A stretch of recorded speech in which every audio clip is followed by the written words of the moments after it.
The actors all had to go for penguin familiarisation, which is not a term I'd ever heard before. So they would go out as partly really for the penguins to get used to the individual actors, the ones who are going to be close to them and interacting with them, so that the penguins could get used to them. And then one or two of the actors were a little more, I mean, Steve was just like, hey, hi. Just really? Cool. Yeah. I was never like that. I was always a little bit like...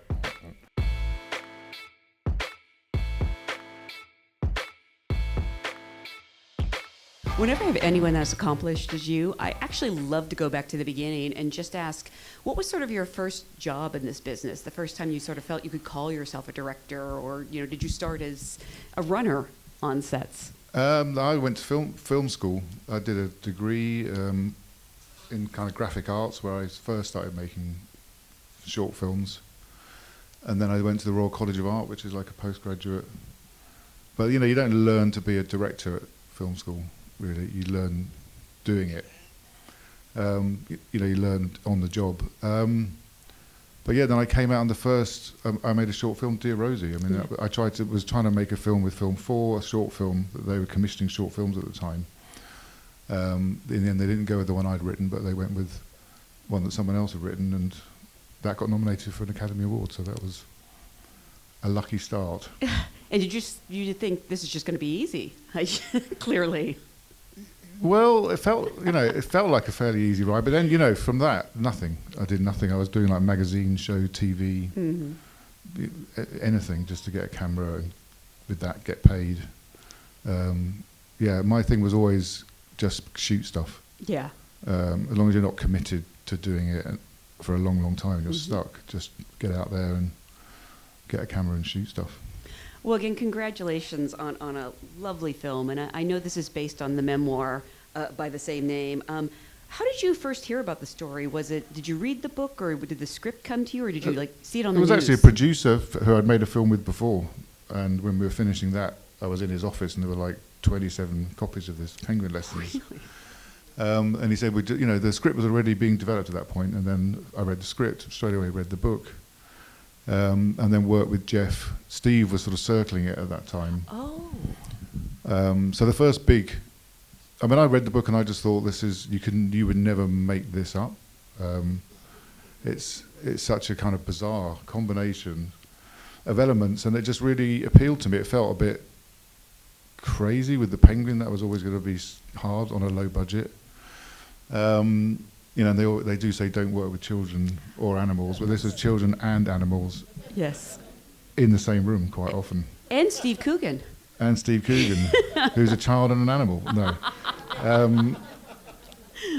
So it was very, I love Jeff's work, especially his collaborations with Steve in the past. So I was already kind of really excited when Steve just randomly had been on vacation to Argentina.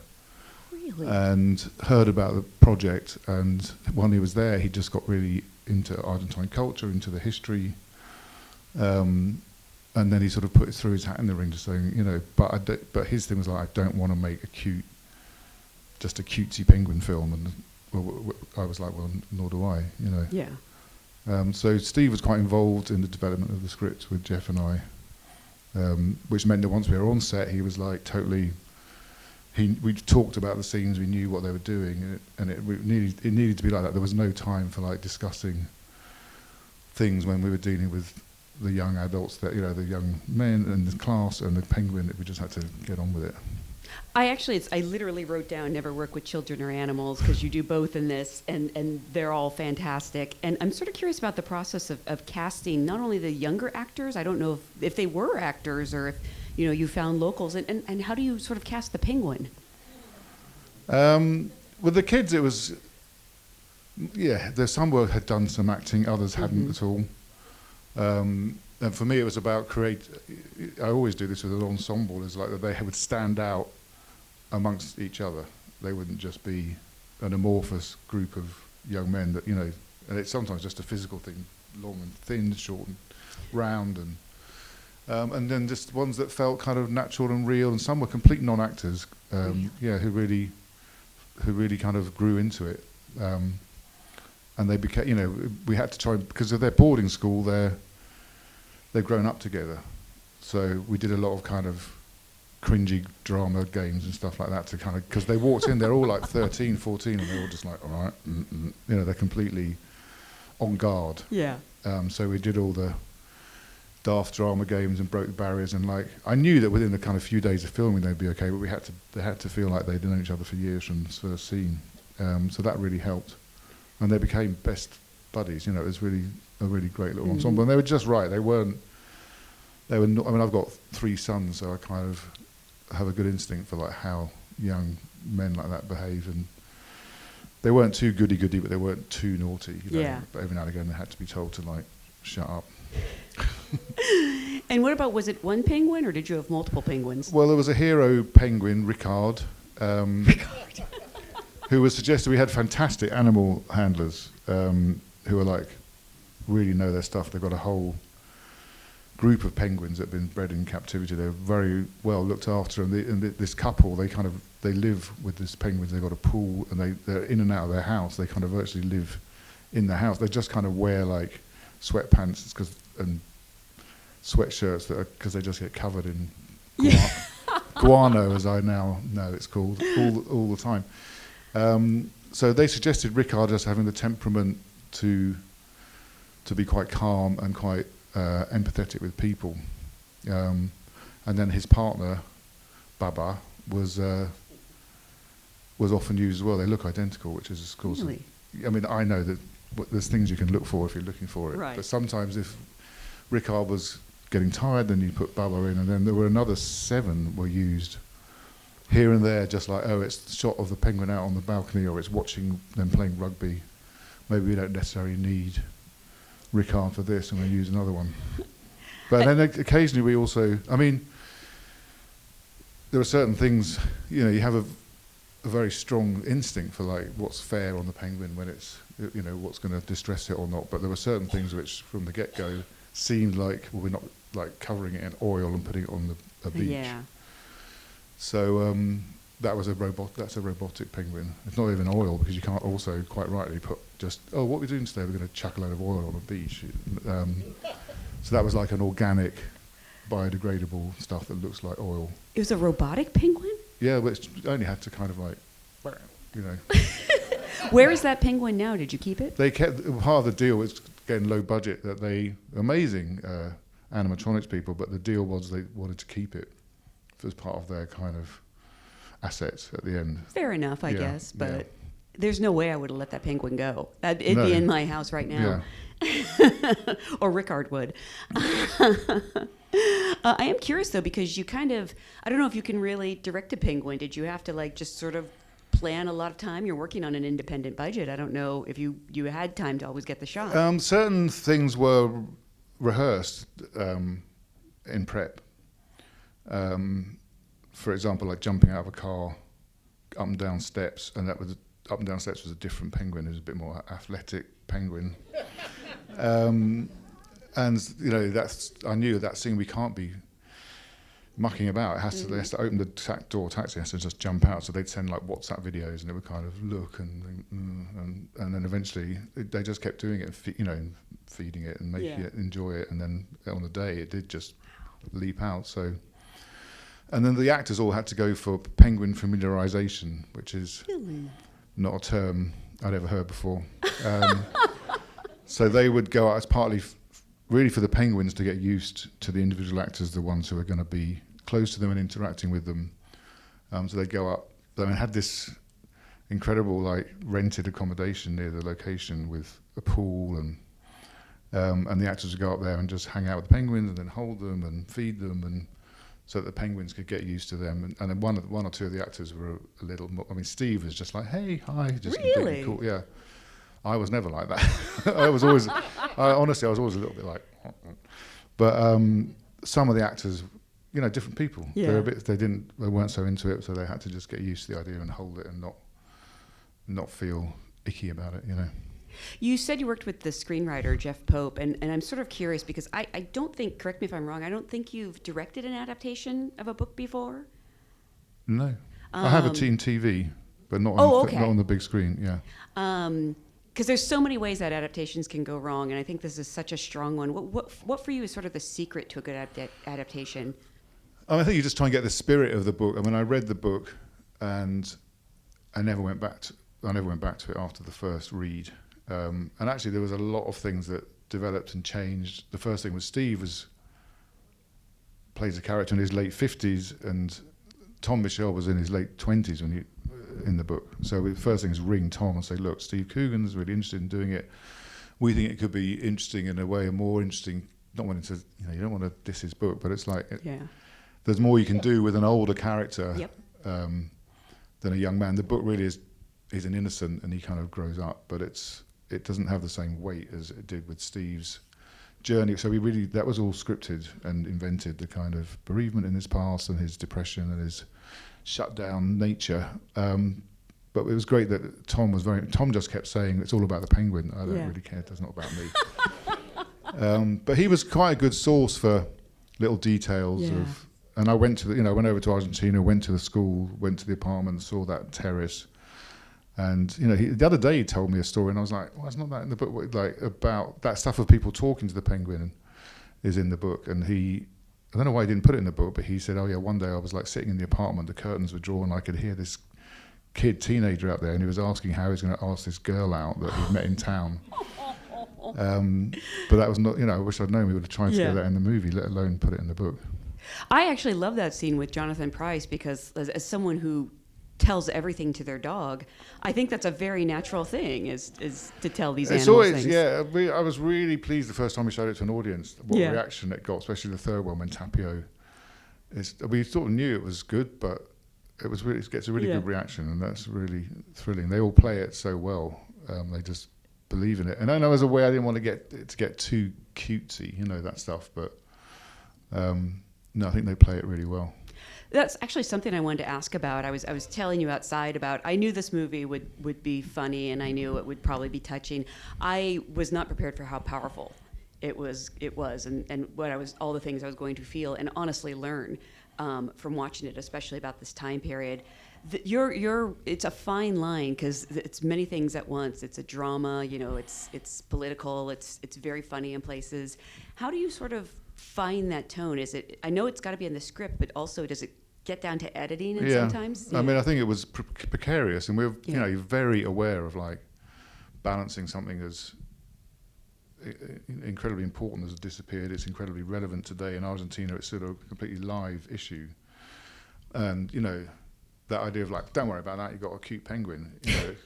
That's a really difficult thing, and we were worried about that, and took a bit of courage to think we're going to try and do it, try and balance the comedy and the penguin, but not shy away from the disappeared. On the other hand, not get sucked into trying to make it a film primarily about the disappeared. Mm-hmm. It's not. But I mean, I hope that. I honestly didn't know that. I learned a hell of a lot in Argentina and met historians and met people whose family had been disappeared, and went to the Naval College where all the torture took place. But really, if there was a mission, it was more like that people maybe who didn't know anything about it would come and see the film and then find out more, rather than trying to say we're dealing with the disappeared as a complete subject, because there's not space in it and it's not the tone of the movie. You mentioned that you had a low budget and this is an independent shoot, but I'm sort of curious if there was maybe something you thought you couldn't do and you had to go another way because it is independent that ended up being a blessing in disguise. Yeah, there was one which was well, first of all, there was a whole proper zoo scene with the penguin enclosure and everything that got done, so we just did that little kind of quarantine thing. And also there was a scene that's tonally, in hindsight, was completely wrong, which is Santino, the fishmonger guy, wasn't a fishmonger, he worked in the school, and Tom Michel is on a bus and there's a whole machine gunning scene where Santino was in the script, gets killed in the street, and it was just way beyond our finances, and also kind of tonally not quite right. And actually the fix, which was to make him the fishmonger, and have Tom go to the fishmonger shop and then he's like just not there, was so much more in keeping with the people I spoke to in Argentina. It was the unknown, the weird way it wasn't in your face. it was done quite often at night or just grabbed off the street and then they're just gone. It just felt like there's this kind of big brother presence that's just doing stuff you don't quite understand what's going on. It's the lack of knowledge that they use as a form of kind of state terrorism. Yeah, which is scarier to see, you know, that quietness in broad daylight quite often. You have such a wonderful cast, and you have a great way with actors, but also like I think a great eye for spotting talent. I mean, we'll credit you with bringing Robert Carlyle and Mark Addy to the Americas. What is it you sort of look for, you know, in an actor? What is that you hope for most if they like? I don't know if you have audition rooms or, you know, if you do meetings with people. I did with all the kids in this, for example. Right. And with the Argentine cast, not all of them, like Ramiro Bass, who plays the fascist chief of police guy. You know, I saw him in something else and I was just like, he's perfect. And we just offered it to him and he was really, really good. But the kids workshop them and audition them. And so I suppose it's a naturalness, and with the kids especially, it's like, stop acting, just don't act. There's one in there who acts all the time, but like editing. Just be, you know, and the camera just think stuff. You don't have to act anything. You just have to think things and feel things and be in the moment, and the camera will just get it. But with, you know, Steve is a no-brainer because I just think he's comic genius. But since I've seen him do more drama, like in Philomena, it's just he's my dream collaborator. We just had a great time working together, and I thought I'd have a lot of work to do with the drama stuff. I knew the comedy would be okay. But he was really, really, really strong at that stuff and very well prepared and very, you know, he got quite upset sometimes, but then he just kind of shake it off. And he would be like, that's easy. Just think of something sad. Yeah. But making people laugh that's hard. That's his take anyway. Speaking of, there's a Swedish comedian. Is it Bjorn Gustafsson? Yeah. I hope I didn't butcher that name too. No, that was a fight. The casting director found him. Oh, really? It was a Scandinavian part that we came up with just to give that school the kind of international feel. And she came up with him, and we met. He did an online audition, then he came over to London, and we did a casting. And he was great. Yeah, because I know him as a very goofy comedian. Yeah, but Steve was right next to him, kind of. And he sort of saw the way Steve was doing it and kind of came into tone, you know. Yeah. I do think if you can do comedy, you can do anything. There's, you know, another old saying about what is it? Dying is easy. No, dying is easy. Comedy is hard. It is hard, and especially if people don't laugh, it's a fail. It's the worst feeling ever. But you know, we haven't really got. There's not like jokes in this. Right. There are funny moments and funny lines. I mean, Tom does a couple of funny, not very funny jokes at the beginning, but that doesn't really matter. That's his kind of defense mechanism. Yeah. But we are very aware that he has to be, he's a bit of an arsehole, really, in the first act. And we were very aware that he has to be funny for people to keep wanting to watch him, not just think, who is this, you know, miserable guy. Well, a lot of the humor also comes from just the way that life is funny sometimes and kind of absurd. It's not like, you know, joke. It's just very real. Yeah, and characters just finding the funny, and people are funny, aren't they? You know, so it's just finding, and you know, I thought with Vivian, who plays Maria, you know, she just got a natural. But you know, she's from Argentina. She was going quite big comedy. Really? At first, so it was like, bring it down, you know, just stop. Yeah. Because she does got TV comedy and stuff in Argentina. Yeah.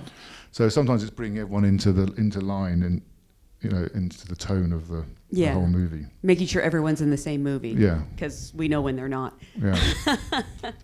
Again, going back to the independent budget, this movie is set in a very specific time and place, and it looks fantastic. I'm sort of curious, not just how you achieved that, but you achieved it on a budget. Well, a lot of it's interior. You know, the apartment was built, and the school was just a really great find. It was an old winery that had all that wood paneling, and then just being kind of having to be, you know, reusing rooms like the common room and the Buckles office are the same room, just change the furniture. But I've done a lot of low budget stuff. You get a sort of second sense of how. Yeah. You just get an instinct of how to do it, and. But there's not a lot of things that are very expensive. There's not like vehicles big crowds. Those are the things that all really eat up a budget. So, but I think Xavi, the DOP, did a really lovely job to give a very distinctive look and to give that school the kind of lovely sort of tobacco-y kind of feel to it all, which feels really nicely soft and period. Well, even the costumes, I mean, that's not easy to achieve on a budget. Yeah, no. Well, they also actually made those uniforms. But the costume designer had just this enormous stock of like vintage clothing. So a lot of it was stuff he already had and did not buying it originally. Wow. So yeah, it's always a little bit of, just need things like that, little bits of luck like that along the way. So for you, what ended up being the most challenging scene or moment as a director? It could even have come in post, honestly. Well, that whole thing with the Madres of Plaza de Mayo, which in the script was in the big square in the Plaza de Mayo in Buenos Aires, which you can't just clear that square, you can't shoot it, it's completely modernized. You know, in any city on a budget like this, you can't just shut a major square. So the solution to that was to do it in a little side square, as though they're kind of getting ready and then going into the square. But I was always slightly very conscious of that scene as well, having like a penguin with the Madres. Yeah. I was like, God, this better work, because you know, you're kind of stepping on something which is really iconic and incredibly important in the history of Argentina. So, but you know, Vivian, I think, just sort of owned it, you know, and the way she says hello to the penguin, and then you forget the penguin and just get on with the scene. And the women were all in tears. It was really, and Vivian, once she put that scarf on, because that's incredibly part of Argentine culture, she was just in pieces, you know. It was a big day. I want to remind everyone, it says right there, this movie comes out in theaters next week. Please spread the word. It's such a special film. I want to thank you so much for being a great audience, and thank you for being here. Thanks for coming, everyone. Thank you very much. Thanks.